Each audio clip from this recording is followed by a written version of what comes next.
Hey everybody, today we're back with another J Play segment, and this is going to be one of my favorite rogue decks that I've created for the 2006 format, which is going to be Jolteon EX. Down in the description, I'll link the deck profile I did on the deck. It was actually the first video I ever put up on YouTube, and the list is very similar. The only real change I made to the deck is I added a Rockets Wobbuffet because you have Dark Aid, which lets you shuffle 3 Surprise Time Machines back into your deck, or you could throw a Pokemon Retriever back in there too, and it just combos so well with the strategy of the deck. Other than that, I think I added a second Warp Point, and that was just a good meta call for the type of decks that I was playing against. Now, I got a lot of really great feedback when I did the first J Play segment on Swampert EX. And one of the comments that I got on that was that I should try to zoom in more on the game so it's a little bit clearer and easier to see what's going on. And that was great feedback, and I'm glad you guys gave that to me. I'll say when I was filming those segments, I wasn't just doing Swampert. I was trying to film, I think, 4 or 5 of these at a time. So I took that feedback to heart. Some of these games are going to be at the original distance, and then the ones that I filmed after that feedback, I'm going to go ahead and zoom in on those. So hopefully that'll help, but you guys really enjoyed the first video, and I'm hoping you enjoy the second one here as well. And I just want to make this kind of a regular segment for the channel because I think it's really fun for me to play these games, and I think it's really educational for people new to certain formats just to see how certain decks and matchups play. And sometimes we'll get a good start, sometimes we'll get a bad start, and it's how we tackle that and how to try to play out of those situations or stay ahead in those situations. But other than that, let's just go ahead and just jump right into some games here. Alright, so we get a pretty normal start here. It's going to be the Eevee open, Call for Family with the Voltorb. It's going to give us the Jirachi if we need it. Opening the basic Porygon's also nice. That'll give us a strong out to the Porygon too, or have that option off the Wishing Star if we get lucky. Go ahead, hold an Adventure. Pitching the Retriever I'm not too worried about, because we do play that Rockets Wobbuffet to get it back. Just checking a couple things here. Normally I like to look at my Jolteon EX count, and then obviously the one-ofs if any of them are important to the matchup. Unfortunately, it does look like I prized Jirachi here. Him opening with the Make-A-Wish Jirachi makes me think in 2006 we're probably playing against LBS. Yeah. And this is where I get a little nervous. I would like him to fill his bench before I really start going off on this Jolteon combo, which you can see me holding the Super Scoop Up and Surprise Time Machine. But at the same time, too, I can't just hold back forever. I've got to make some aggressive plays, especially with a pretty dead hand, to be honest with you, and no Jirachi in sight. See, it would have been much better to have that Jirachi, be using Make-A-Wish the first couple of turns, while he does all of this, and then we start looping those Jolteons for some crazy combos. But not how this game played out, but that's totally fine. It looks like he whiffs the energy there. Very lucky for us. A lot of LBS decks in 2006 are going to play the Magnemite or Voltorb, so they will have that searchable energy with Make-A-Wish. He might not be playing it, or he might have just had it as a prize, or it might have just been prized. Top deck the Space Center. Once again, we just do not have anything going for us here. We are going to get a good second bite, and then that's going to allow us to take a prize. We did not find the Jirachi, but we did find a Rockets admin. So we're going to have some outs there.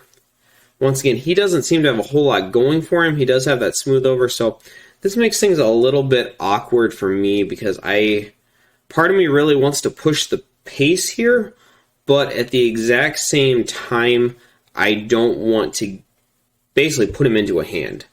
I'm assuming he's probably going to smooth over a Steven's Advice, and then on the following turn he's going to smooth over, and then Stevens for whatever, for his card, and then 3 others.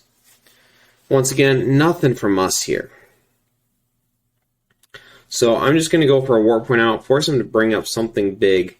Him giving me the Magcargo gives me a little bit more confidence here, because I know if I get the energy, then I'm going to be able to knock out the Magcargo. Fortunately, no energy off that. The other thing I was trying to do here was I was trying to get the double Espeon off.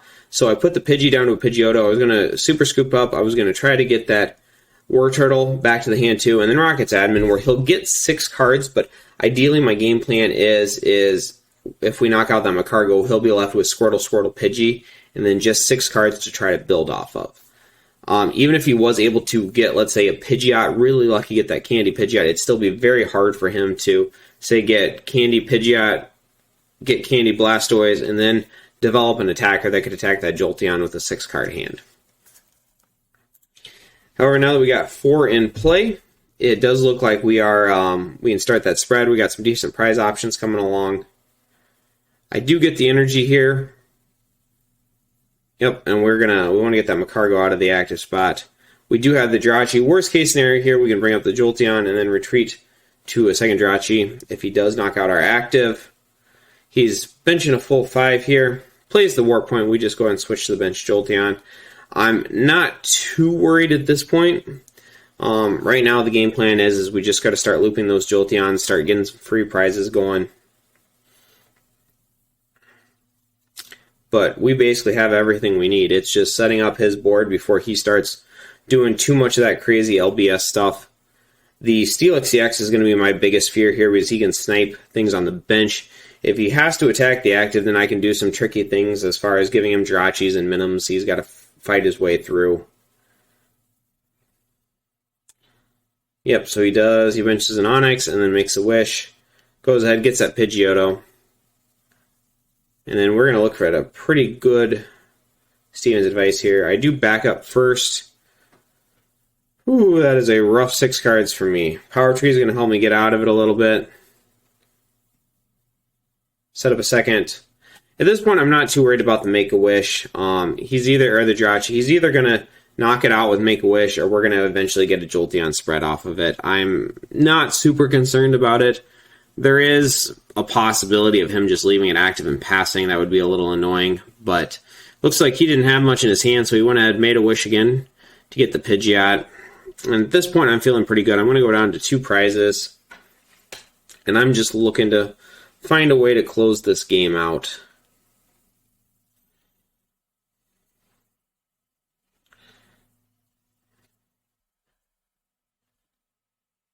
Well, Adventure seems pretty solid to me here. I think I'd have to I would have to look again, but if we do have another Eevee in the deck, I think you could have made a really good argument to Mentor as well. To not only get maybe a dead card out of the hand, but get another Eevee on board. And right now I'm feeling really confident. The only thing that I think is really going to put me in a bad spot is Steelix EX. Even if he sends up that Lugia, if we can pull off, we can either knock it out with Jolteon or get in some sort of situation with Espeon EX. It's going to put us in a pretty good spot.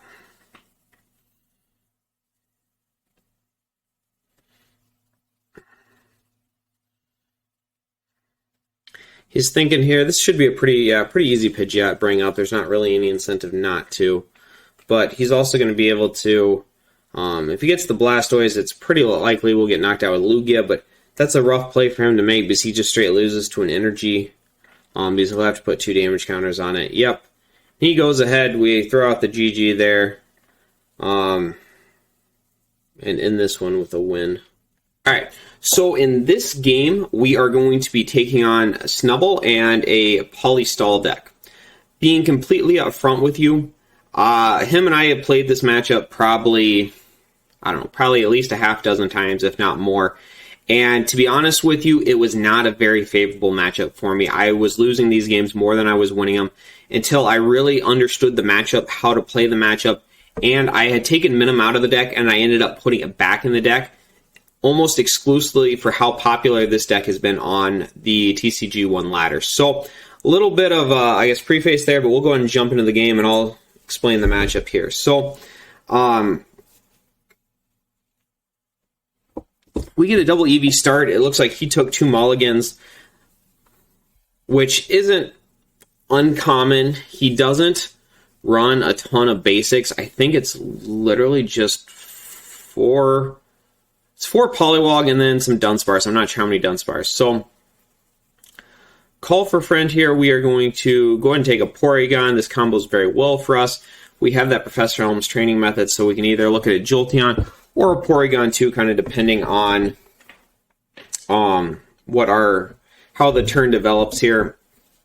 I'm going to say opening with 3 stadiums is a little rough. Now, from his perspective, and considering the fact how many times I've played this matchup, he runs, I think, 7 or 8 stadiums. So he's just going to throw them down just like that very commonly. And one of the things that I have got to be very conscientious of is playing the stadium war and how I'm doing it. And this is where the minimum really comes in. Any free turn that I have where I know he's not going to put pressure on me on the following turn, I have to be in there using Sniff Out to grab a stadium back. I have to be able to make these trades with him. And you're going to see this. I value the Space Center in this matchup a little bit less than the Power Tree. So I'm going to put down the Space Center first, knowing it's probably going to get bumped. Holding the Power Tree there. Going aggressive is an absolute must right now. I have to. He gave me a free Poliwag. I have to take that free prize. No choice there at all. The other key thing in this matchup is actually going to be Espeon EX. Espeon can be incredibly, incredibly strong from my side to start in combination with Jolteons, trying to get some cheap prizes on some of these bench Pokemon. Of course, it's nice to knock out fossils, but I'm not too concerned with it. I do want to note also that the Space Center will shut off the Pokebody on the fossils, and this does come into play every now and then. Go ahead, bump that stadium there. Go ahead and get a Rockets admin off. Rough hand for me. I don't have a whole lot going on. I just go for the Thunder or the second bite here. Really not thinking that through on my part that those were going to get healed off. I could have made a really solid argument just to retreat and call for family. Either grabbing that Minimum or a Wobbuffet or something like that. Now, those Steven's advices are going to be big for me. I'm going to be netting at least 5 cards here, more if he plays down another basic. But what I'm really going to be looking for, to be honest with you, is going to be an Umbreon, because I want to be able to bring that Poliwhirl up before he evolves it. Do not hit the Umbreon. That's going to be a little rough for me. That Curse Stone's still in play. I want to keep my powers at an absolute minimum here.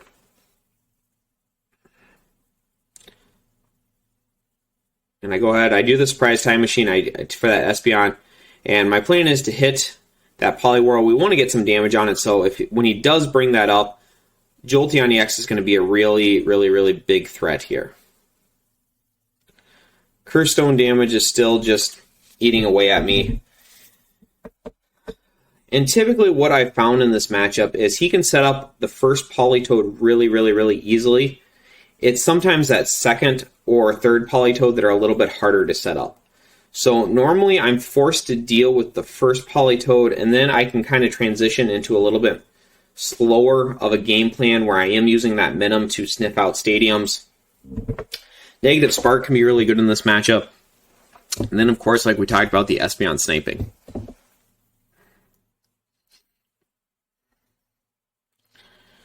He's thinking here. I think he either attached the energy or with the energy. I guess I should have been watching that a little bit more closely. Still no Umbreon from us, which is really unfortunate. But that whole Unmentor is looking really strong.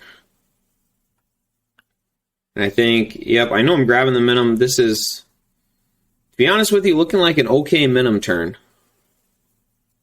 I know he's not going to be able to knock out the Minimum on the following turn. And this is just going to, yep. In making this play, not only am I going to get a stadium to counteract the Cursed Stone, we're going to start getting into the stadium war. I know we can't knock out the Minimum.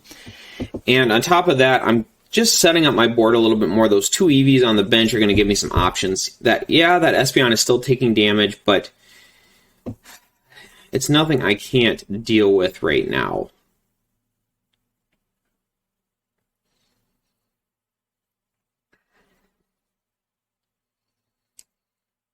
And it looks like he must have whiffed that energy again. This is very fortunate for me. Incredibly fortunate for me. So we're going to try to play our hand down. See if we can get a good Steven's advice off. Went for a super scoop up on the Espeon. We missed it the first time, got it the second time. We do de-evolve here, and then this is just where we're going to get a great Snap Tail off to knock out that Poliwhirl. And this was huge for us. The fact that he missed that 40 damage the turn before was great. The fact we got to protect the minimum was great, and then the fact that we were able to use that Espeon to snap tail the bench Poliwhirl was also just good all around. Now, a lot of the time, I'm not too concerned with hand sizes in this. He's got his strategy, I've got my strategy, and I know I'm not going to deck out because of that Wobbuffet or that minimum. I'm going to be able to constantly sniff out stuff and make some strong plays. And I've had games like that against this deck before where I'm actually able to run them out of resources just because I'm able to use Sniff Out or that Dark Aid on the Rocket's Wobbuffet.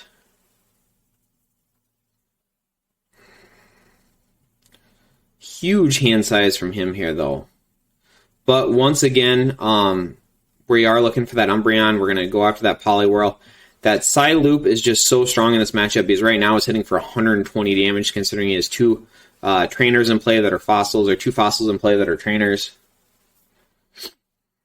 150 now, so we can even knock out a full Politoed EX. And at this point, he's struggling a little bit to set up. I'm looking to basically, I feel pretty far ahead this game, and I'm just trying to play as safe as possible. I'm looking for those minimum options.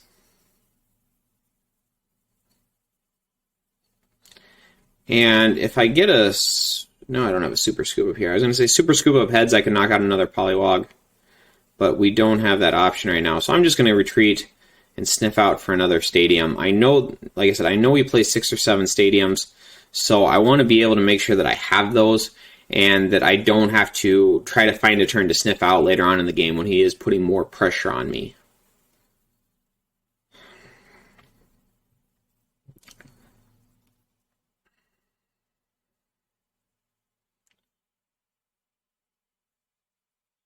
And this kind of creates an interesting paradox for him because I know part of him just wants to throw those stadiums down. He's got 13 cards in hand. I'm sure he has one, but he just knows all that's going to happen is I'm just going to sniff out a counter stadium, and if he's not actually pressuring that minimum at all, he's not going to be getting anywhere with it in the long run.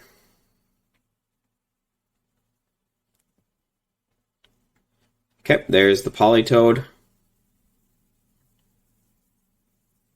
And he's using Power Tree's effect, so getting a little bit of benefit out of that. At this point, not a great hand on my part. I don't have a whole lot going for me. I am going to go for a new hand. I know that I didn't have anything going for me, and that Porygon 2 is going to let me get back up to 6. Worst case scenario, I knew I could sniff out. So I got a couple options here. Yep, I can either make this play where I am... I can either make this play where I am using the Espeon to take the prize on the Dunsparce. I also could have sniped the Politoed EX, or the other option would be just to continue sniff out until he puts any sort of actual pressure on me. The advantage of using Snaptail on the Dunsparce is that then he can't just bring it up and make me confused, and we play this little retreating game.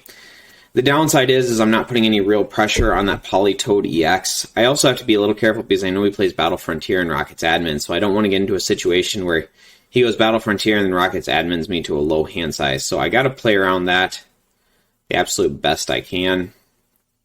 Yep, and then we're going for finally get that Umbreon play off. And we knock out that Politoed EX. And this was a rough spot for him. He's got a couple different ways he can play it. He can basically sit there and force me to go through fossil after fossil after fossil, but he's got to find a way to get a real threat on the board. Yeah, and see, he goes ahead and scoops here. This was just really fortunate for me, just basically a picture-perfect game of how I like this matchup to play out. We go after the initial threats, and then we get that couple of free turns to just sniff out, start grabbing stadiums back and forth. And then we just kind of transition into this sniping game. From his side of it, it's interesting because I do want to note this board at the end, because he actually could sit there and hide behind fossils for quite some time. But the downside is we're a deck that snipes, so we're able, as soon as he puts something down like a Poliwhog or a Dunsparce or something like that, it's just going to start taking damage. He knows this. So he knows he can't deck me out. He knows he can't just wait and do nothing. It's a tough spot for him. But if he was playing against something else, like let's say 2006, what's something like maybe a RaiEggs deck or something like that. I guess RaiEggs has a little bit of sniping in it, but let's say, yeah, if he was playing against a deck that didn't have a lot of sniping in it, then he could basically sit there and just throw fossils at me for probably 6, 7, or even 8 turns while he's trying to get the right combination of cards. If it was not a situation where if it was a situation where that Stadium War, like I was not going to win that Stadium War, he could actually sit there and let's say hide behind Cursed Stone or Desert Ruins or something like that. And that was a situation that I was running into with the Minim, was I would get to board states where I was actually very far ahead prizes and on board, but they can just sit there and hide behind fossils and then let Cursed Stone damage or Desert Ruin damage or whatever just pile up until they're taking free prizes like that. And when you're dealing with EXs at like 100 hit points, 5 turns of Cursed Stone knocks out a Jolteon EX. So it doesn't take very long, and it's so easy to hide behind those fossils. But that's going to go ahead and wrap up this game here. We'll jump into the next game. I'll start from us here with that Holon's Voltorb. We do have a handful of supporters here, so we are going to have some options. We'll have to see what we're playing against.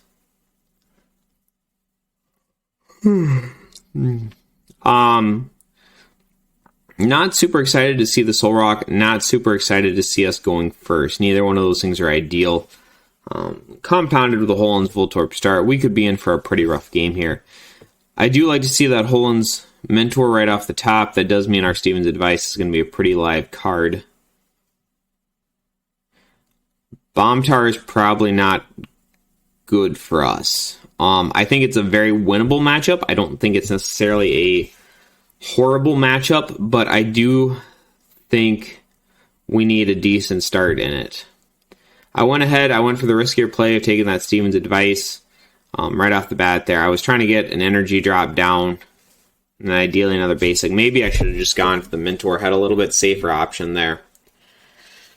But the Steven's Advice did not pay off for us, and we are into a pretty dead hand at this point.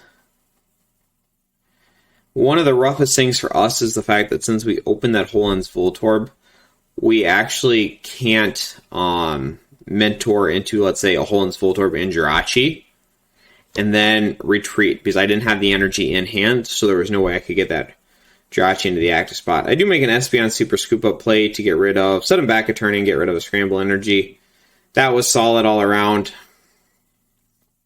but it's other than that, this is not how we want our third turn of the game to be going here. The other mistake I'm going to say, and this was a misplay on my part, was I should have tried to Super Scoop Up the Holon's Voltorb and then made some sort of call for family play. I think that would have been much better than even that Espeon play there.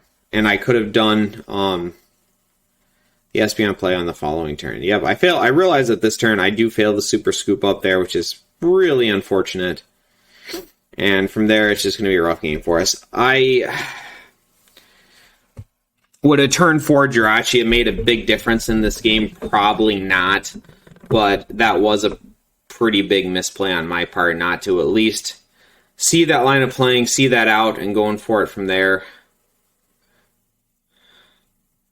At this point, we do have the quote-unquote setup. This is pretty much an ideal board for us outside of that Voltorb. But at the same time, too, we are just so far behind right now. And he just has a great Electrode EX. Yeah. If we were a little bit farther ahead with a little bit better board, I think we might have been all right here. But we just don't have it. He goes for the spreading play. I actually do like this from him. I think this was a very, very, very strong play for him to pow that Porygon 2. We just don't see anything here. With that Steven's Advice is going to be nice. We are going to retreat into the Jirachi.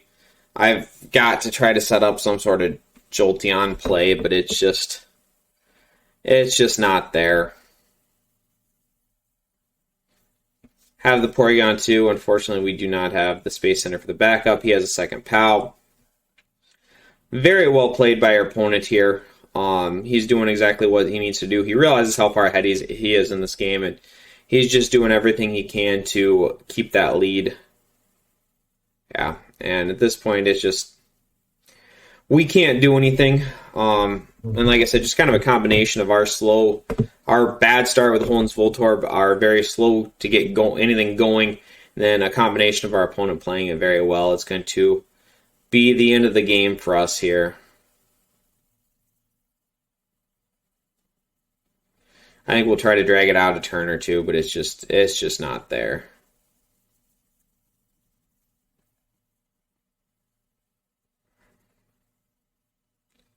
At this point, I don't even think it doesn't really matter at this point. He's just going to, And I'm just going to throw out the GG to save time. So, very rough start on our end. Very well played by our opponent. And it's just one of those things where some of these games, if our opponent, I think if it would have been a better matchup, or if it would have been a little bit slower start on our opponent, I think we could have come back from here. But it was just a combination of a bunch of little things, a couple of big things, and then a bunch of little things that just basically turned this into a very easy win for our opponent. So GG to him, very well played on his part, and we'll jump into the next game. Taking on Jimmy Ballard's second place Worlds deck list. And being up front, my opponent admitted very early on in chat that they were a new player and they were still learning the format.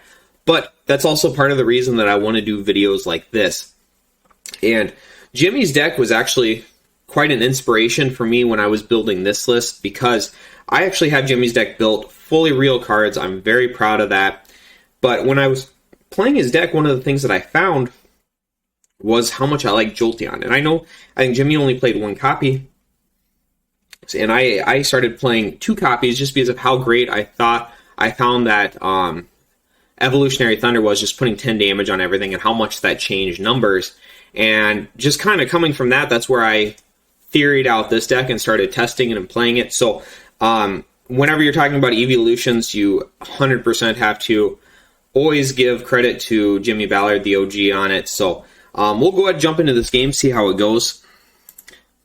Starting off here, my opponent did mulligan 4 times, so we did get some extra draws off that. To be honest, though, that's not uncommon with Jimmy's list. He's only playing 4 EVs and then 3 Pidgeys for opening. So with only 7 outs to it, it's not going to be too uncommon that he mulligans. 4 is obviously a little high. One of the other things I was not a fan of with Jimmy's list is he does not play the Hold-On Engine. And I think the Hold-On Engine is just so good not to play. And when I started testing some of these decks and building some of these EeveeLution decks for 2006, and I went through a couple of different, evolutions of the deck. But one thing that I really I didn't like was just basically the fact that he didn't have the Hold-On Engine. And then going along with that, something else that I found here is, we're getting a little ahead of ourselves. One of the other things that I found was that how much space you had to devote to Pidgeot. And in Jimmy's list, and if you kind of look at some of the stuff from back in the day that he wrote up for it, Pidgeot was a main attacker in the deck. He was doing a lot of stuff. He was playing the Hold-On WP energies and stuff like that to really make Pidgeot a very strong attacker in a lot of matchups, backed up by some of the EeveeLutions. But one of the things that I couldn't get away from was how much space you had to devote to Pidgeot, because he was playing 8 spots for the Pidgeot, 3/2/3 Pidgeot, and then I think it was 3 or 4 rare candies. So he was devoting 11 or 12 cards in the deck to just playing that Pidgeot line. So when I was trying to find space for all this crazy stuff I wanted to play, like Super Scoop Up or, stuff like that, I knew I had that Pidgeot line was going to be the spot that I found a lot of space to cut. I didn't want to give up a consistency option, and that's where Porygon 2 came in, where I switched 11 spots down to 4, and that freed up 7 spots to play a lot of the cool text that I like to play in my list.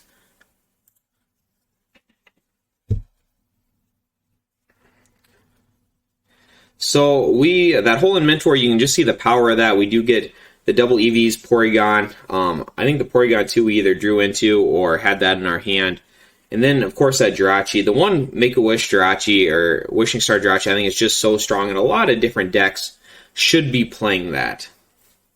Now, our opponent plays down a Vaporeon, and he uses that Evolutionary Swirl.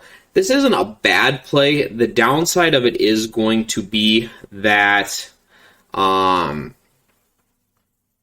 already have the Porygon 2 in play. And forgive me here, at the time I was trying to do a little bit of cooking, so just checking some stuff on the stove real quick. But I go ahead and get the 4 cards. If you would have been able to get that off before the Porygon 2, and then I would have drawn into a hand like this, it could have been a much, much, much different game. But thankfully that's not the case. We already got the Porygon 2, we already have the Jirachi. And that Warp Energy and Umbreon are making me feel pretty good right now. So I'm debating, is there anything I want to do? Do I want a Wishing Star first or backup first? I go ahead and do the backup. Do the Wishing Star, I want to see that option. Go ahead and take the hole on Mentor there. What am I going to discard? I go ahead and discard that Warp Point. I think I'll be alright without it. And then I'm grabbing 2 more Eevees, and then we're really going to get going. Probably either Porygon or Rocket's Wobbuffet, kind of depending on how I'm feeling here. Either or, it's not going to get benched. And I go ahead and I guess I don't want to hurt my backups. So I go ahead and just forgo that third option there. And you notice I held the Jolteon Surprise Time Machine. My general fear here was, I mean, I know what he's playing. He wants to get a bunch of Eevees into play, probably a second Pidgey. I really want him to get that full board before I start dropping those Jolteons and doing loops and stuff like that. And considering the fact I've got 4 Eevees in play, he has 0, I know I'm way far ahead in this game. Also, I know that he's investing energy into both the Pidgeot and a Vaporeon EX, both of which are not going to be great attackers against my deck. So I'm feeling pretty confident at this point. But I think one of the reasons that I did want to show you this game too was that I feel like it's important to know how to play this deck in games that your opponent tries to control their board. They don't try to bench everything at once. Some decks, like let's say LBS or Meta Knight, it's very hard for them not to just slap everything down all at once. But in some of these matchups like this, where they're a little bit more cautious about how they're playing stuff down, and they're able to do that due to the type of deck they're playing, it can be a little bit more interesting. So that's what we're doing here. As you can see, I grabbed the Jolteon and the Elms. I know I'm going to be able to get a double Flash Bite off, or Evolutionary Thunder off next turn, and that would have been possibly 3 with the Super Scoop Up. And if I would have got all 3, the 50-50 on the Scoop Up, I would have been able to knock out the Vaporeon EX. My opponent very wisely went into the Espeon. This was a great heads-up play for my opponent. And we're going to go ahead trying to get that Jirachi out of the active spot now. I know I can't give him another turn like that. Do I hit it? Yes, we get that Super Scoop Up heads. Unfortunately, I don't have the Psychic Energy, or the Holen's Magneton, or the Espeon EX, so that's going to be unfortunate for me. Small argument here, I could have gotten the Umbreon as well and dragged up the Pidgeot.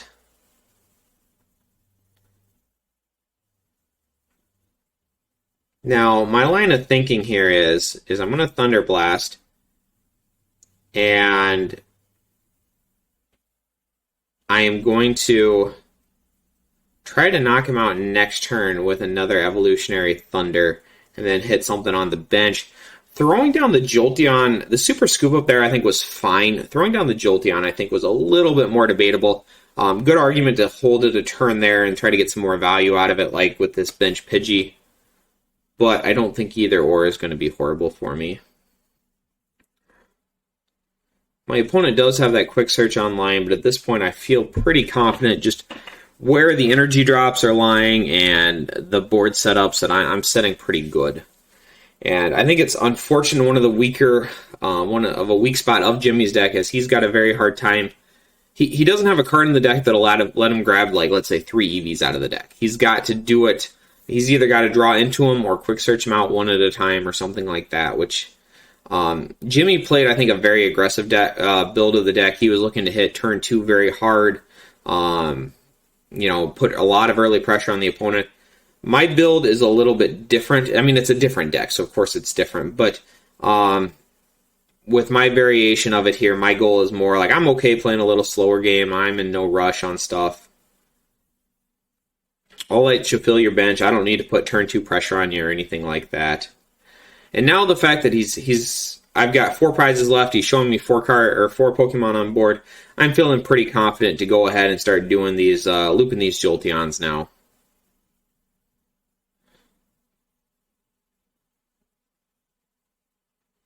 Another energy under the Eevee. I'm throwing it on the benched one. One, because I'm going to surprise Time Machine, and 2, it could possibly open up some Espeon plays for me here.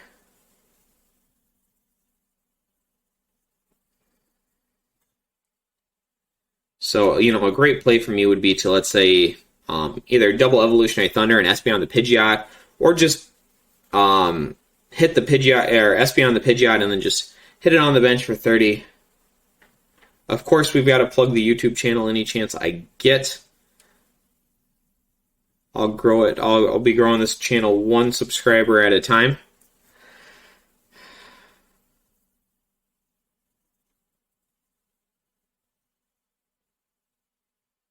And our opponent goes ahead and scoops there, just knowing he can kind of see how far ahead we are in that game. To show the first 5 games I played, and we're going to do that. This one gets interesting. So we'll go ahead and start here. Absolutely dead hand on my part. The Holin's Cast Form from him. I'm hoping, just really hoping, that my opponent admins here. He does not. He goes Mary's Request. It looks like we're playing against a RaiEggs deck. Now, typically, this is going to be an incredibly favorable matchup for us, but this hand is not going to get us there. And seeing that execute right away worries me. I am hoping that he is just going to try to take the first few turns to Delta Draw or something, and we'll top into a Transceiver or Stevens or something to get us rolling here. Goes Egg, Delta Draws for 1. Porygon is not a good draw. It's not a supporter draw. But I do want to point out, though, with that Porygon draw, it increases the number of good outs in our deck by a handful. So, like, with our current, with just the minimum, if you want to count the quote-unquote good outs in the deck, you've got 4 Transceivers, 2 Mentors, the Stevens Advice, Jirachi, you have X, Y, and Z outs. Topping the Porygon, while Porygon was not a good out by itself, it does increase the number of quote-unquote outs we have in the deck to now include Porygon 2 and Professor Elm's training method. So it ups our good outs by 3. It's also worth noting that we can back up, and then if we get desperate, surprise Time Machine the Porygon 2, and then back up again, using basically the same Porygon. The surprise Time Machine will reset it. He gets the Executor, catches the double rainbow, plays a Warp Point. Warp's a little unusual in this deck, I think, for 2006. I know in RSPK it would be. Thankfully, he just does not have the damage to knock me out, but we're getting a little nervous. Curse Stone does not make me feel very good either. I get the Scientist, get a little excited, and then I remember he has literally 3 cards in his hand, which I think on some level is a little bit ironic, because I think a lot of RaiEggs players would have used that Transceiver to grab a Mentor, set up behind Cast Form and Delta Draw, and that Scientist probably would have been a very live card, and we probably could have gotten going off of that. To be honest with you, I think that is probably would have been the correct play, since our opponent wasn't actually getting a knockout there. Instead, he was just doing 20 damage. But ironically, with our hand, the incorrect play on his part, in my opinion, ended up being the correct play for him. Now, we do top the Transceiver, we do get the Mentor, and I'm kind of figuring out what I want to do here. Burning the Umbreon, I don't know if that was correct, because I do, there's an argument that there might be some time where I need to Umbreon up, say, a Cast Form, and just basically sit there and try to just try to buy myself some time. Now, this is a pretty dead 5 cards. I'm pretty disappointed to see this. I'm going to go for the Super Scoop up here. The back-to-back heads was nice. That is going to help us reset the Porygon. And once again, I didn't want the Porygon 2 to get, or the Porygon to get knocked out, just so I still have those outs for the Porygon 2. Opponent is still playing with that very low hand size, so that Holy Scientist is just not getting me anywhere. Plays Rocket's Admin, and even with the lower deck size, we still draw completely dead off of this. So This is not our game at all, and I'm getting pretty darn close to just throwing out the GG here. I don't even know what the right play here is at this point. I do value the cards in the second Porygon, so I think we're going to make a Warp Point data retrieval play. And this is one of the few times I've ever seen data retrieval be useful. I've come so close to just dropping it for the Tri-Attack one. I think that's legal in 2006. I know it is in RS to PK. But in this point, actually, it comes out okay. We get a Steven's Advice. We're going to Steven's for 6 on the next turn. Our opponent's only up 1 prize at this point. So if we can start mounting a pretty good comeback here, yeah, it's not, the game's not out of reach by any means. We do have double EVs in play. We got a lot going for us right now. I'm not. This is probably the first point in the game where I'm not convinced we're going to lose it. So he's going to go here, and now I'm thinking maybe he actually takes the turn to Delta Draw. You know, tries to get that hand size back up, but no. So far, he really hasn't been punished for going super aggressive, and he doesn't really see a point in not doing it. I actually can't even argue with this line of play. If you've just been going stupidly aggressive the entire game and getting 0 punishment for it, keep going for it, I guess. It depends a lot on what he has in his hand. That 2 cards would scare me a little bit, but I think taking a prize makes him feel better. And we Stevens for 6. Not a whole lot going on here. Not a whole lot at all. I realize that Executor is a pretty big deal. We got to deal with that somehow. Fail the Super Scoop Up. Surprise Time Machine, fail that. Unfortunately, I don't. I got to make the Espeon play here. I'm not going to get any value off of it. Ideally, I would have liked to de-evolve something, get rid of a Scramble Energy, get rid of a Double Rainbow Energy, something like that. But that 60 damage to the active is good. He does have an Energy Root on there, so a Snap or an Evolutionary Thunder is not going to get the knockout for me. Throws down the Double Rainbow, turn late on that for me. But at this point, I do have a hand. Game is swinging pretty far back in his favor. I'm not feeling very good right now at all. Like, at all. I'm just not feeling good at this point. But I'm going to play it out the best that I can here.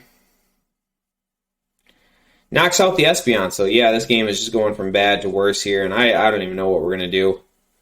All right, we bench the Eevee. We're doing just enough to stay alive here. Going an Evolutionary Thunder. We're going to try to get the double Evolutionary Thunders off here on the following turn. That's basically the only game plan that I've got. Surprise Time Machine here to put that Jolteon back in the deck. Yep. Now I do see the Retriever in there, so I've got some plans, but we're pretty far behind in this game. Oh, we are pretty far behind.